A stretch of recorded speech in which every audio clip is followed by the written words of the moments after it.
के बारे में हम आपसे सवाल पूछते हैं। मृदा में किस पोषक तत्व की कमी है, ये पता करना। कैमरामैन को कैमरा क्योंकि आवाज नहीं आ रही। आवाज आ रही है।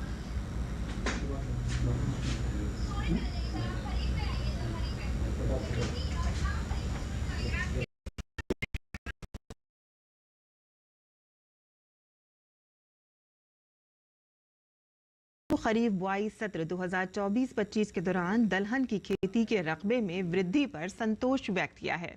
इस दौरान दलहनों विशेष रूप से तुअर के रकबे की वृद्धि हुई है।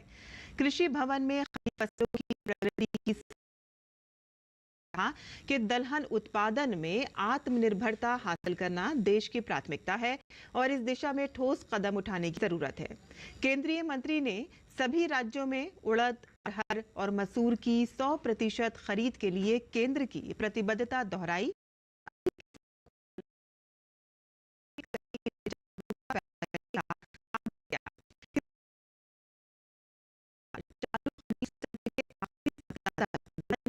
रकबा 50% से बढ़कर 36.81 लाख हेक्टेयर हो गया है।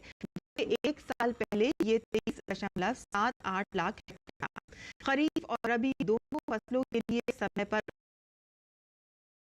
महत्व पर जोर देते हुए मंत्री ने उर्वरक विभाग को ये सुनिश्चित करने की सलाह दी है कि राज्यों की मांग के अनुसार डीएपी उर्वरक उपलब्ध हो। भारत का लक्ष्य आयात पर अपनी निर्भरता कम करना और घरेलू कृषि उत्पादन को बढ़ावा देना है। समीक्षा बैठक में कृषि मंत्रालय, भारतीय मौसम विभाग, केंद्रीय जल आयोग और उर्वरक विभाग के वरिष्ठ अधिकारी शामिल हुए।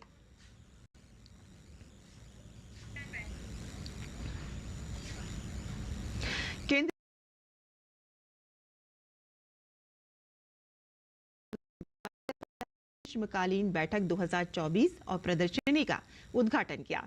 इस अवसर पर राज्य मंत्री एसपी सिंह बघेल और जॉर्ज कुरियन भी मौजूद रहे। मत्स्य पालन ग्रीष्मकालीन सम्मेलन 2024 मछली किसानों, शोधकर्ताओं, उद्योग विशेषज्ञों, उद्यमियों और नीति निर्माताओं को अनुभव साझा करने और मत्स्य पालन के सतत विकास के लिए संभावनाओं का पता लगाने के लिए एक मंच प्रदान करता है।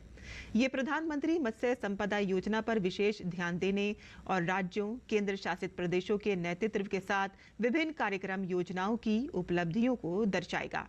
मत्स्य पालन ग्रीष्मकालीन सम्मेलन 2024 का उद्देश्य सभी राज्यों और केंद्र शासित प्रदेशों को एक साथ लाना है ताकि वे अपनी प्रगति, चुनौतियों, अवसरों को साझा कर सकें और भविष्य की कार्य योजनाएं तैयार कर सकें। उत्तर प्रदेश जल जीवन मिशन की हर घर जल योजना के तहत घर में नल का शुद्ध पेयजल पहुंचाने वाला देश का पहला राज्य बन गया है। इस योजना के तहत बाराबंकी जिले के ग्रामीणों को स्वच्छ पेयजल पहुंचाने की दिशा में तेजी से काम चल रहा है। पेश है हमारी ये रिपोर्ट। जल जीवन मिशन ने उत्तर प्रदेश की जनता का जीवन ही बदल कर रख दिया है। इस अभियान के तहत सालों से चली आ रही स्वच्छ पेयजल की समस्या दूर हो गई है। जल जीवन मिशन के तहत हर घर नल योजना से बाराबंकी के 85% ग्रामीण इलाकों में स्वच्छ जल की आपूर्ति हो रही है। जनपद में करीब 4,35,000 से अधिक परिवारों के हर घर में शुद्ध पेयजल पहुंचाने के साथ ही लक्ष्य के सापेक्ष 85% परिवारों को हर घर नल योजना से जोड़ा जा चुका है। जल जीवन मिशन योजना माननीय प्रधानमंत्री जी, माननीय मुख्यमंत्री जी की एक महत्वाकांक्षी योजना है। माननीय प्रधानमंत्री जी का जो विजन है कि हर टैप के माध्यम से लोगों को पेयजल आपूर्ति उपलब्ध हो। बाराबंकी जिले में 5,12,000 कनेक्शन करने थे। वर्तमान में हम लोगों ने 85% कनेक्शन कर लिए हैं और प्रयास रहेगा कि दिसंबर 2024 तक समस्त पेयजल योजनाओं को के समस्त कार्यों को पूर्ण करते हुए जनता को लाभान्वित किया जाना। जल जीवन मिशन योजना का सबसे ज्यादा लाभ जिले की महिलाओं को हुआ है, जिसके कारण जो महिलाएं मीलों दूर जाकर पानी लाने का संघर्ष करती थीं, वो अब खत्म हो गई है। अब इस योजना के तहत हर घर में साफ पानी सीधे नल से उनके घर तक पहुंच रहा है, जिससे महिलाओं को समय की बचत हो रही है। हम लोगों के यहाँ जो है हैंड पाइप लगा करते थे, जिसमें बरसात में बहुत गंदा पानी आता था, कभी बालू, कभी जो है लाल पानी आना, तो वो समस्या पूरी रूप से समाप्त हो गई है। अब हमारे यहाँ हर घर में टोटी लगी हुई है और टोटी से जल आता है। प्रधानमंत्री जी द्वारा जो योजना चलाई गई तो इसमें जो ये टोटी से हमें जल प्राप्त होता है ये बिल्कुल फिल्टर वाला प्राप्त होता है, तो इसमें हम लोगों को कोई भी प्रकार की बीमारी नहीं हो रही है। तो इस योजना के लिए मैं प्रधानमंत्री जी का बहुत बहुत धन्यवाद देना चाहती हूँ। हमारे लोगों को और हमारे गांव के लोगों को पानी से बहुत अच्छी सुविधा मिली है।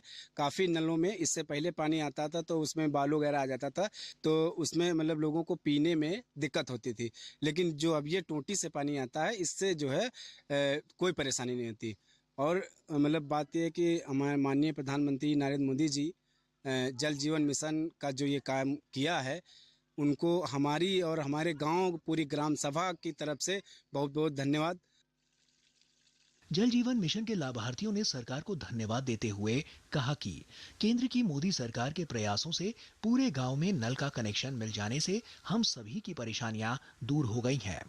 उन्होंने कहा कि पहले हमारे लोगों के घरों में लगे हैंडपंप से गंदा पानी आता था, जिससे कई तरह की हम सभी को बीमारियों का सामना करना पड़ता था। लेकिन अब सरकार के प्रयासों से पूरे गांव में नल लग गया है, इससे हमारी सभी परेशानियां दूर हो गई हैं। Bureau report, GD news. और आपने आज से पहले सोने की सुरक्षा के लिए सीसीटीवी और सुरक्षा कर्मियों की तैनाती तो देखी होगी, पर आज हम आपको एक ऐसी स्टोरी दिखाने जा रहे हैं जिसमें सुरक्षा कर्मी और सीसीटीवी से फलों की सुरक्षा की जा रही है। जी हाँ, ये फल कोई और मामूली फल नहीं है, बल्कि ये फलों का राजा आम है। देखते हैं हमारी ये खास रिपोर्ट। ये तो आपने अक्सर कहते सुना होगा कि भाई खेतों में सोने की खेती नहीं होती, लेकिन यूपी के सहारनपुर के बलियाखेड़ी में किसान संदीप चौधरी के 2 पेड़ों में लगे फल चर्चा में हैं। और हो भी क्यों ना, इनके खेतों में लगने वाले आम न केवल देश बल्कि दुनिया भर में अपने स्वाद और गुणों के चलते आज चर्चा का केंद्र बने हुए हैं। किसान संदीप चौधरी के खेतों में लगने वाला आम, जो कि मियाजाकी किस्म का है, उसकी बाजार में कीमत प्रति किलो 2.70 लाख से 3.50 लाख रुपए है। हमारे देश के किसानों को ऐसे ही अन्नदाता नहीं कहा जाता है। जी हाँ, अपने बेशकीमती आम होने के बावजूद किसान संदीप चौधरी अपने आमों को बेचना नहीं चाहते, बल्कि वो चाहते हैं इनके बगीचे में लगे इन पहले आमों का स्वाद राष्ट्रपति, प्रधानमंत्री और मुख्यमंत्री को मिले। ये आम हमारी प्रधान श्रीमती रीटा चौधरी ने हमें कहा था कि हमने किसानों के लिए कुछ नया काम करना चाहिए, तो तभी हम सर्च कर रहे थे। जब हमने बगीचा लगाया अपना, तो तब हमने ढूंढा कि वर्ल्ड का सबसे महंगा आम कौन सा है, तो सामने निकल के आया मियाजाकी। हम तब से प्रयास कर रहे थे मियाजाकी पौधा लाने का। फाइनली अभी 9 महीने पहले हमने सर्च किया, कलकत्ता में एक पौधा उपलब्ध था, वहाँ से हमने 2 पौधे मंगाए और अपने खेत में रोपित कर दिए। और रोपित करने के बाद उसके ऊपर इस बार बूर भी आया और फल भी आया, और इस बार 2 फलों पे 3 आम हमारे आए हुए हैं।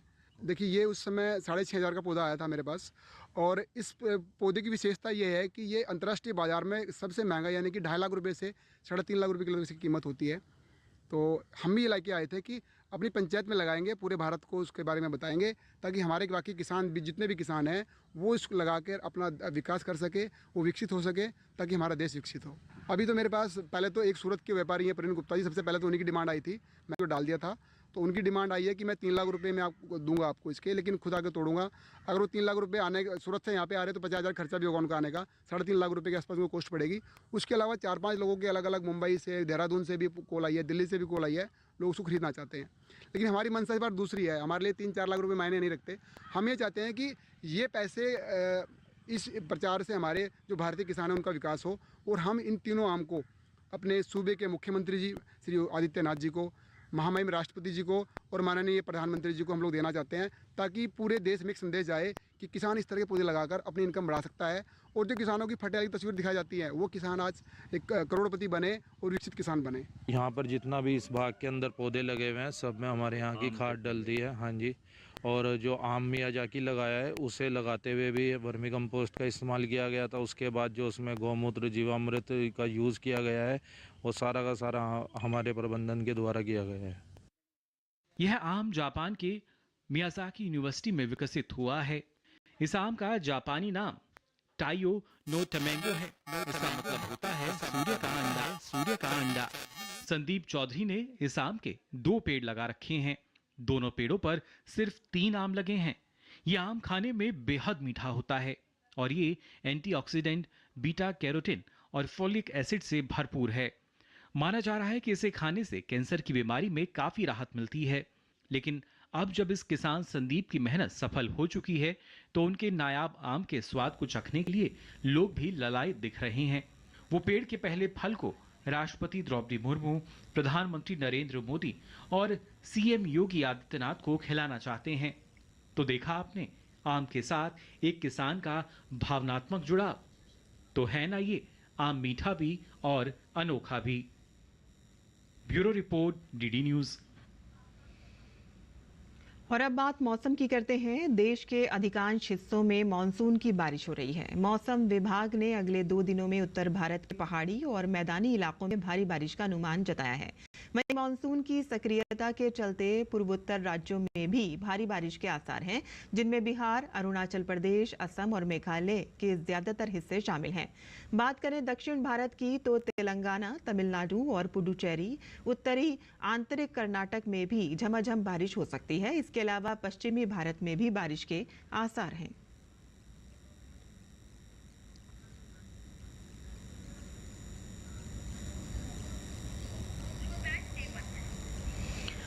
और देश के कई राज्यों में बाढ़ तो कहीं भारी बारिश को लेकर अलर्ट जारी किया गया है। मौसम विभाग ने आज मुंबई समेत पूरे उत्तर पूर्वी भारत में भारी बारिश का अलर्ट जारी किया है।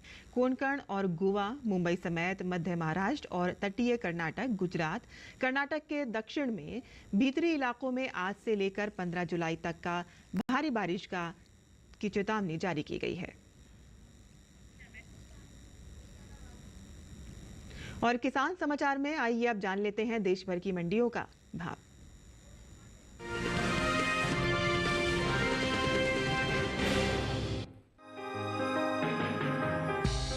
देश की ज्यादातर मंडियों में इन दिनों बाजरे की आवक सामान्य बनी हुई है। भाव की बात करें तो एगमार्क नेट के अनुसार देश की अलग अलग मंडियों में बाजरे के भाव कुछ इस प्रकार रहे। गुजरात की ध्रोल मंडी में 10 जुलाई को बाजरे का भाव था 1890 रुपए। 11 जुलाई को इसके भाव में 215 रुपए की गिरावट देखने को मिली, जिसके बाद भाव 1675 रुपए पर आ गया। इसी तरह राज्य की ही जम्मूसर मंडी में बाजरे के भाव नीचे आए। यहाँ 10 जुलाई को बाजरे का भाव रहा 2400 रुपए। 11 जुलाई को इसके सौदों में 100 रुपए की नरमी दर्ज की गई, जिसके बाद बाजरे का भाव रहा 2300 रुपए। जबकि कर्नाटक की लिंगसगूर मंडी में बाजरे के भाव में तेजी का रुख रहा। 10 जुलाई को यहाँ बाजरे का भाव था 2550 रुपए। 11 जुलाई को इसके भाव में 50 रुपए की बढ़त देखने को मिली, जिसके बाद भाव 2600 रुपए पर जा पहुंचा। राजस्थान की लालसोट मंडी में बीते बुधवार को बाजरा 2275 रुपए पर बिका। गुरुवार को इसके भाव में 84 रुपए का उठाव आया और भाव हो गया 2359 रुपए प्रति क्विंटल। हाल ही में केंद्र सरकार ने विपणन सत्र में बढ़ोतरी की है। सरकार के इस फैसले से किसानों को उनकी फसलों का उचित दाम मिलेगा, साथ ही आय में भी वृद्धि होगी। इन 14 खरीफ फसलों में बाजरा भी शामिल है। साल 2023-24 के दौरान खरीफ बाजरे का न्यूनतम समर्थन मूल्य 2500 रुपए प्रति क्विंटल था, जिसे साल 2024-25 में 125 रुपए बढ़ाकर 2625 रुपए प्रति क्विंटल कर दिया गया। बाजरे की पैदावार नजर डालें तो कृषि से अग्रिम अनुमान को जारी किया गया है, जिसके मुताबिक साल 2023-24 के दौरान कुल बाजरे की पैदावार 95,31,000 टन होने का अनुमान जताया गया है, जबकि बीते साल इस दौरान कुल बाजरे की पैदावार 114,31,000 टन रही थी।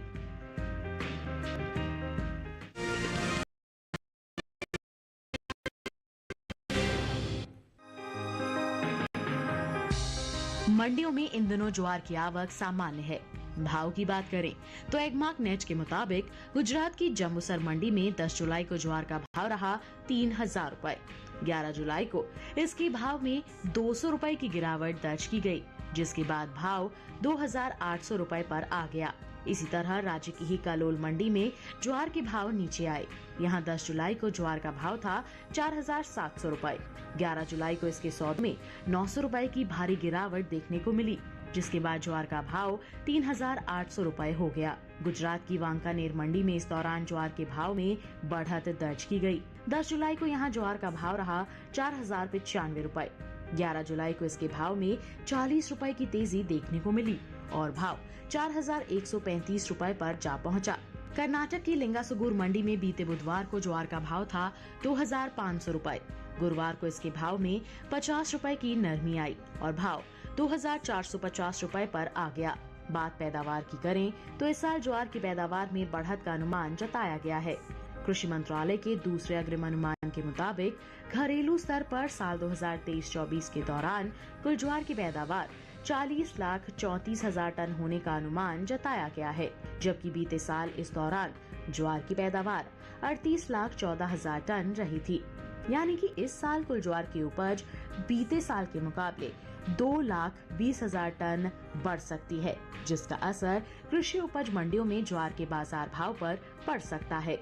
बता दें कि केंद्र सरकार ने विपणन सत्र 2024-25 के लिए 14 खरीफ फसलों के न्यूनतम समर्थन मूल्य में बढ़ोतरी की है, जिसमें ज्वार भी शामिल है। सरकार के इस फैसले से किसानों को उनकी फसलों का उचित दाम मिलेगा, साथ ही आय में भी वृद्धि होगी। साल 2023-24 में हाइब्रिड खरीफ ज्वार की MSP 3,180 रुपए प्रति क्विंटल थी, जिसे साल 2024-25 के दौरान 191 रुपए बढ़ाकर 3,371 रुपए प्रति क्विंटल तय किया गया है। वहीं मालदंडी ज्वार के MSP में 196 रुपए का इजाफा हुआ है और अब इसकी MSP 3,421 रुपए प्रति क्विंटल तय की गई है।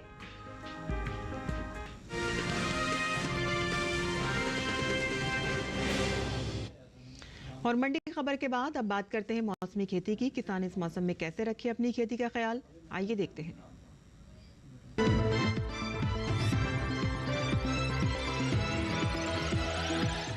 नमस्कार, आप देख रहे हैं डीडी किसान।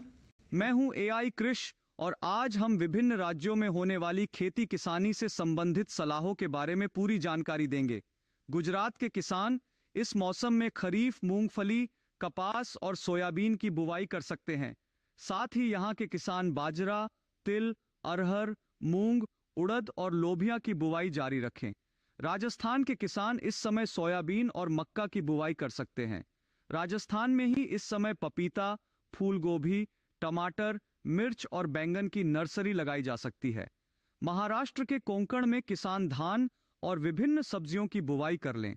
महाराष्ट्र में ही किसान इस समय अरहर, उड़द, मूंग, मक्का जैसी फसलों की बुवाई जारी रखें। महाराष्ट्र के विदर्भ के किसान सोयाबीन की बुवाई जारी रखें। साथ ही यहाँ इस समय कपास, अरहर, उड़द, मूंग और ज्वार की बुवाई की जा सकती है। वहीं आंध्र प्रदेश में किसान धान की नर्सरी लगा लें। यहाँ इस समय मक्का की बुवाई की जा सकती है। वहीं यहाँ के कृष्णा गोदावरी इलाकों में किसान कपास की बुवाई कर लें। साथ ही यहाँ मूंगफली, अरंडी, बाजरा और अरहर की बुवाई भी की जा सकती है। तेलंगाना में इस समय कपास, सोयाबीन, अरहर, मूंग और उड़द की बुवाई की जा सकती है। यहाँ के किसान इस समय धान की नर्सरी भी लगा लें। केरल में इस मौसम में धान की बुवाई की जा सकती है। साथ ही यहाँ के किसान फसल वाले खेतों में जल निकासी की व्यवस्था कर लें। तमिलनाडु में इस समय धान की बुवाई की जा सकती है। तमिलनाडु के किसान मूंगफली की बुवाई के लिए खेत तैयार कर लें। यहाँ इस समय लौकी की बुवाई भी की जा सकती है। तमिलनाडु में प्याज की फसल में थ्रिप्स के नियंत्रण के लिए जरूरी दवाओं का छिड़काव कर लें। यहाँ के किसान गाजर के खेतों में जल निकासी की व्यवस्था कर लें। साथ ही यहाँ बैंगन की अच्छी पैदावार के लिए बूस्टर का पत्तियों पर छिड़काव कर लें। इसी तरह कृषि और किसानों से जुड़ी हर महत्वपूर्ण जानकारी के लिए हमारे साथ जुड़े रहिए और देखते रहिए डीडी किसान। धन्यवाद।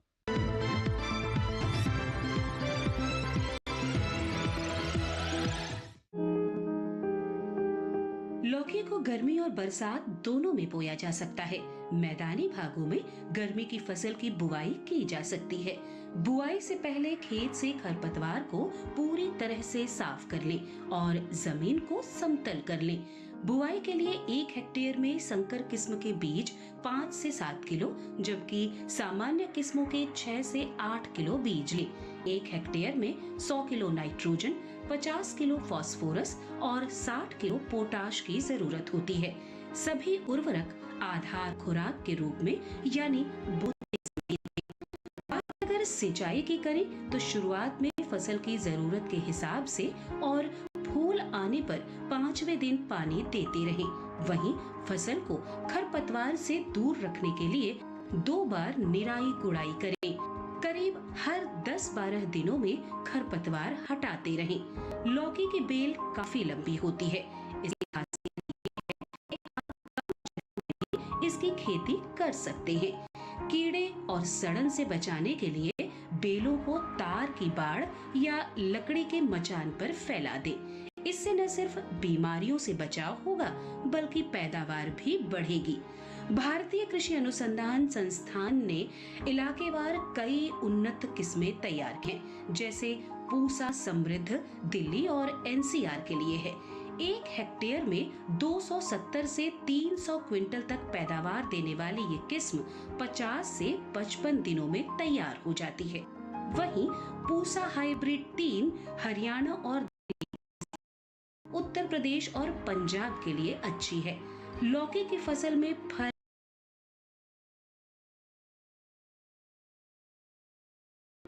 दवाओं का छिड़काव करें। दवा का छिड़काव सिर्फ उसी जगह पर करें जहां फल मक्खी का प्रकोप ज्यादा हो। छिड़काव मौसम साफ रहने पर करें। पत्तियां गीली नहीं होनी चाहिए, वरना दवा असर नहीं करेगी। जरूरत के हिसाब से दवा की मात्रा घटा या बढ़ा सकते हैं।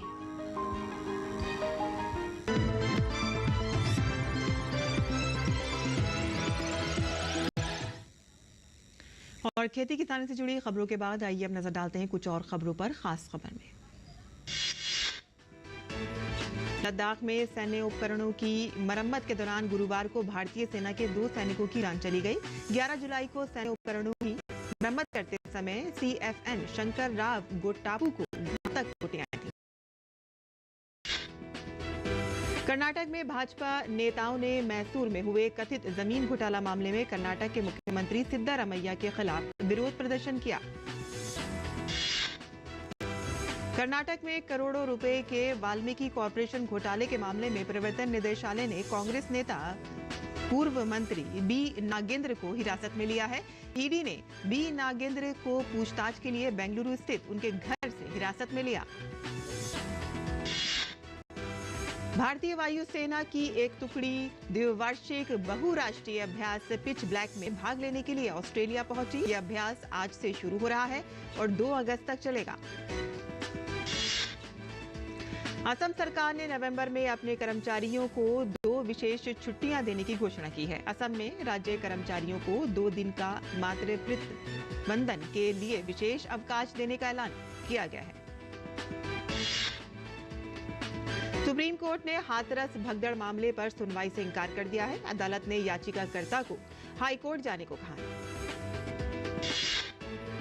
गोवा के मुख्यमंत्री प्रमोद सावंत और केंद्रीय मंत्री नितिन गडकरी ने मनोहर इंटरनेशनल एयरपोर्ट को नेशनल हाईवे से जोड़ने वाली 7 किलोमीटर लंबी सड़क का उद्घाटन किया। शिमला में एसपी संजीव कुमार गांधी ने बताया है कि पिछले 15 महीनों में ड्रग तस्करी के खिलाफ प्रभावी कार्रवाई की गई है। भारत की पहली नियॉन कला प्रदर्शनी नियोफोरिया बिहार के पटना में आयोजित हुई। ये देश भर में पहली 4 दिवसीय नियॉन कला प्रदर्शनी थी।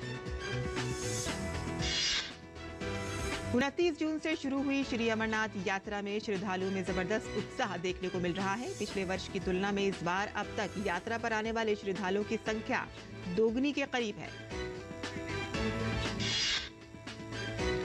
और बुलेटिन के अंत में सुर्खियां एक बार फिर।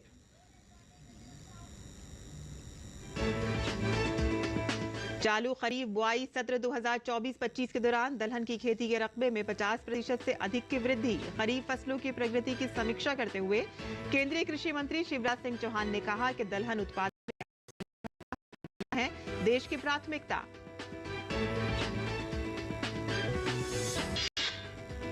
तमिलनाडु में मदुरै में फिशरीज समर मीट 2024 का आयोजन। केंद्रीय मत्स्य पालन, पशुपालन और डेयरी मंत्री राजीव रंजन सिंह ने किया उद्घाटन। प्रगति, चुनौतियों, अवसरों को साझा करने और भविष्य की कार्य योजना तैयार करने के लिए सभी राज्यों और केंद्र शासित प्रदेशों को एक साथ लाना है सम्मेलन का उद्देश्य। जल जीवन मिशन की हर घर जल योजना के तहत घर में नल का शुद्ध पेयजल पहुंचाने वाला देश का पहले राज्य बना उत्तर प्रदेश। हर घर नल योजना से बाराबंकी के 85% ग्रामीण इलाकों में मिला स्वच्छ जल। लाभार्थियों ने सरकार को दिया धन्यवाद।